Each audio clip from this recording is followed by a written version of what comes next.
नमस्कार दोस्तों, मेरा नाम रिजवाना शेख है। विश्वास, नियम, करो सत्य के 7 नियम सांसारिक और आध्यात्मिक सफलता पाने का विश्वसनीय तरीका by sir Shri part 5 continue करते हैं। ईश्वर पर भरोसा, अपने आप परोसा। एक बार भगवान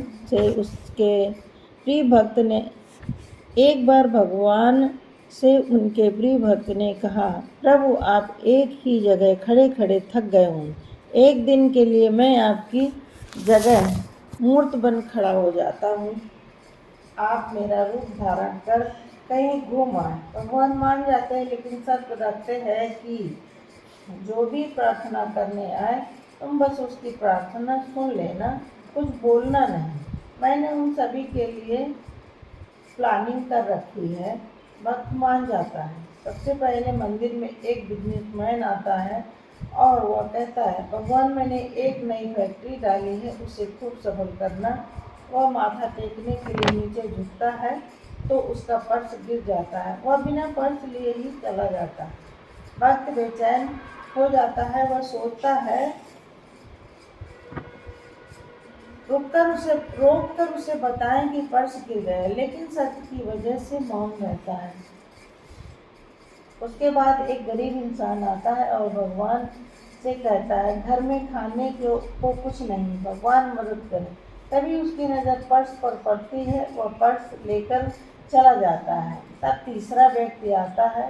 वह नाविक होता है। भगवान से कहता है, मैं 15 दिन के लिए जहाज लेकर समुद्री यात्रा पर जा रहा हूँ, यात्रा में कोई अड़चन ना आए भगवान। तभी पीछे से बिजनेसमैन पुलिस के साथ आता है और कहता है, मेरे बाद यह नाविक आया है, इसी ने मेरा पर्स चुराया है। पुलिस नाविक को ले जा रही होती है कि तभी भक्त बोल पड़ता है।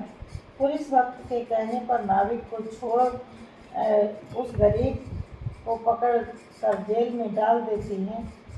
रात को भगवान आते हैं तो भक्त खुशी खुशी उन्हें पूरा किस्सा सुनाता है। भगवान कहते हैं, तुमने किसी का काम बनाया नहीं बल्कि बिगाड़ा। वह व्यापारी गलत धंधे करता है। गरीब उस पर्स को पुलिस के हवाले करने वाला था, जिसके जरिए पुलिस को बिजनेसमैन के काले करतूतों के सबूत मिलते हैं। वे गरीब को इनाम देने वाले थे, बिजनेसमैन पकड़ा जाने वाला था। रही बात नाविक की, वह जिस यात्रा पे जा रहा था वहाँ तूफान आने वाला था। वह कुछ देर जेल में रहता और असली बात पता चलने पर छूटने वाला था। इस तरह वह तूफान से भी बचने वाला था और गरीब के बच्चे भूखे रहने वाले हैं। नाविक की नाव डूबने वाली है और बेईमान बिजनेसमैन को कोई सजा नहीं मिलने वाली। हमारे जीवन में भी ऐसी मुसीबतें आती हैं जब हमें लगता है कि मेरे साथ ही क्यों हो रहा। तब समझ लें कि पीछे भगवान की प्लानिंग है। इस कहानी में समझने के लिए भगवान की प्लानिंग शब्द इस्तेमाल किया गया है, लेकिन जान ले कि भगवान यानी ऐसा कोई अलग सा अस्तित्व नहीं है जो कहीं बैठकर प्लानिंग करता है। यहाँ पर सभी का जीवन उसके डिवाइन के मुताबिक आगे बढ़ रहा है। कुदरत उस डिवाइन प्लान अनुसार हम सबको अपनी उच्चतम भावना की ओर ही ले जा रही है। इसलिए जब भी कोई मुसीबत आए उदास मत होना, बल्कि इस कहानी को याद कर सोचना, जो भी होता है अच्छे के लिए होता है। ईश्वर पर भरोसा, अपने आप बेहतर परोसा। जीवन पूरी थाली में कुदरत कौन सी घटना कब परोसने वाली है, यह आपको पता नहीं होता। कभी स्वादिष्ट, कभी कड़वी, कभी मीठी, कभी खट्टी, कभी मनचाही तो कभी अनचाही घटनाएं परोसी जाती हैं। मनचाही घटना में इंसान विश्वास की बड़ी बड़ी बातें करता है, लेकिन अनचाही घटना सामने आते ही अविश्वास का गीत गाने लगता है। ना कोई उमंग है, ना कोई तरंग है। अगर आप कुदरत पर भरोसा रखते हुए घटनाओं का सामना करते हैं तो आपकी नैया हर मुश्किल घड़ी में पार होती रहेगी और आप पूरी ऊर्जा के साथ किनारे पहुंच जाएंगे।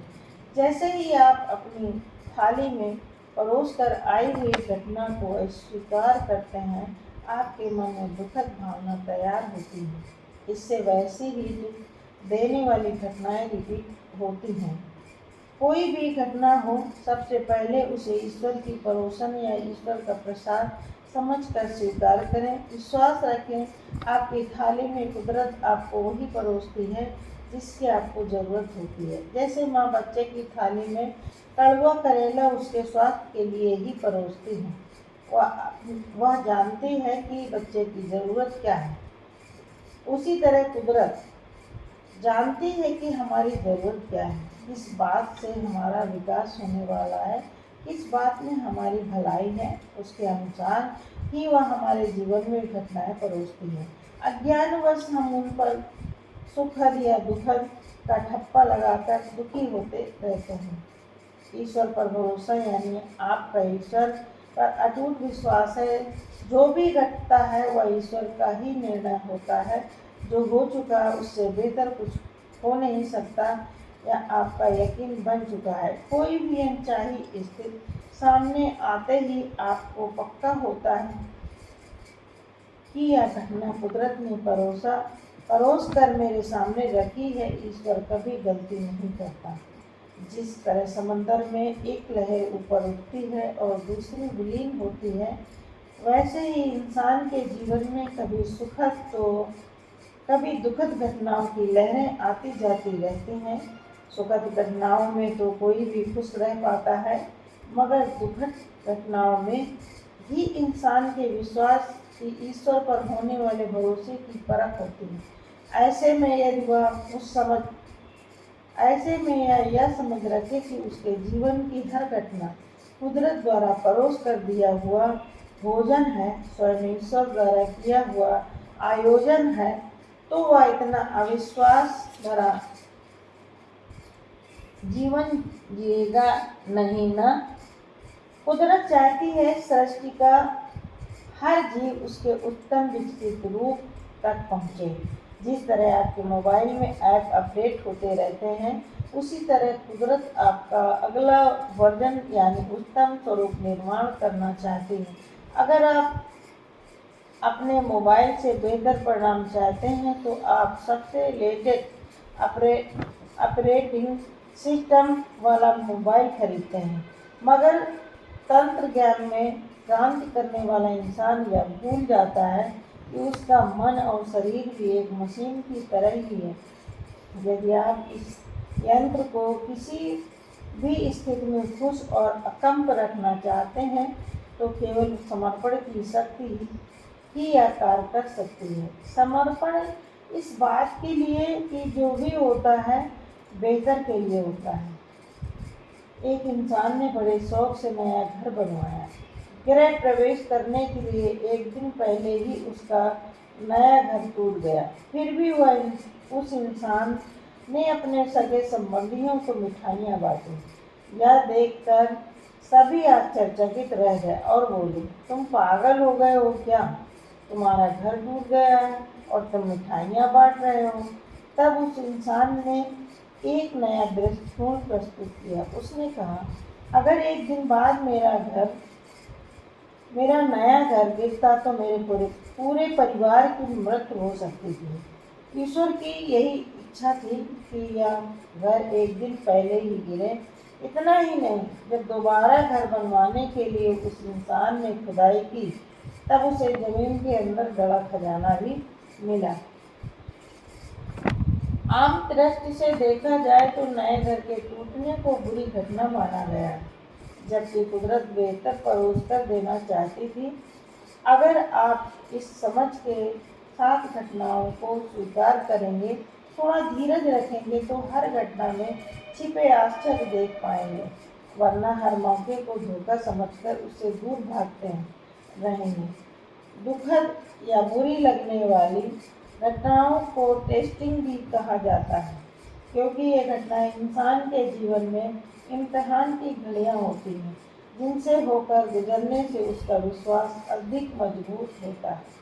किसी के जीवन में स्वास्थ्य से संबंधित समस्याएं आती हैं तो किसी के जीवन में पैसों से संबंधित, कोई रिश्तों की समस्याओं में उलझा हुआ है तो कोई मानसिक विकारों से परेशान है।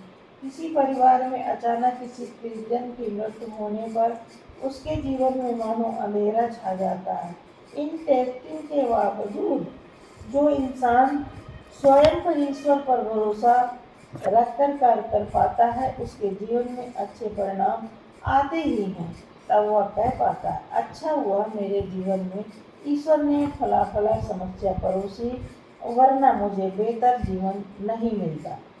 यदि आप भी जीवन में विश्वास का शिखर पाना चाहते हैं तो तीसरे विश्वास नियम को साथ लेकर चलें और समर्पण की शक्ति को परखें। धन्यवाद।